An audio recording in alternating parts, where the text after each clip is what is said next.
Hey everybody, so today what we're going to be talking about is 5 steps that you can take today to help reduce or even eliminate knee pain, specifically during the squat.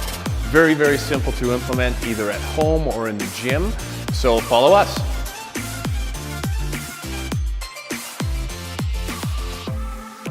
So the first thing I want everybody to do when you're trying this is take your shoes off. You're going to get a lot more proprioceptive feedback with everything that I'm about to tell you. You know, you wouldn't learn to play piano wearing a pair of mittens, so when you're doing an exercise like this, you want as much feedback from the floor as possible. Best done with shoes off.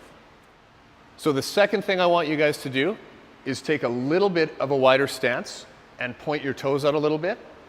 Now what this is going to allow is the hips to descend down between the knees rather than stacking up on the knees.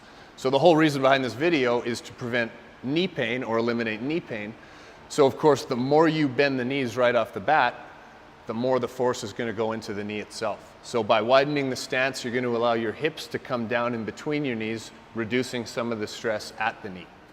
The third thing that I want you guys to make sure you do is make sure that your knees are pointing the same direction as your toes are. So this is really, really crucial, and we see this a lot.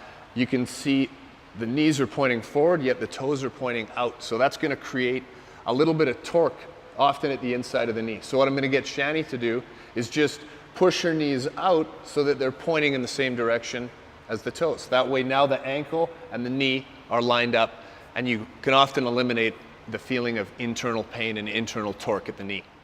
The fourth thing that I want you guys to learn how to do is create external torque. Now what I mean by that is I want you to learn how to create torque externally through the leg. You can think about this as spreading the floor away or screwing your feet into the floor, and you can see what happens when Shani's internally rotated. There's no tension through the entire lower body, but as soon as she creates that external torque, she should be able to feel her hips and glutes be automatically recruited into this whole motion, which will take a lot of stress away from the knees and put more into the hips.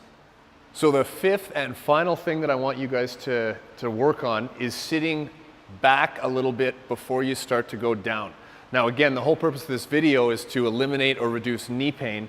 So if you start the squat by dive bombing straight down vertically, obviously everything's going into the knee. So what I would like you to do is sit back a little bit first in conjunction with all those other cues and then come down.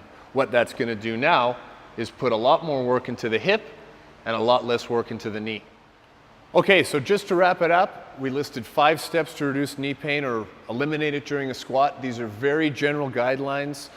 Essentially, we're just trying to get the hips involved more than the knees, guys. There's a million ways to squat out there. This is specifically for reducing or eliminating knee pain. If you have any more questions, we'll be happy to answer them. Send us an email, comment on Facebook, below the video, anything like that, we'll be happy to help you.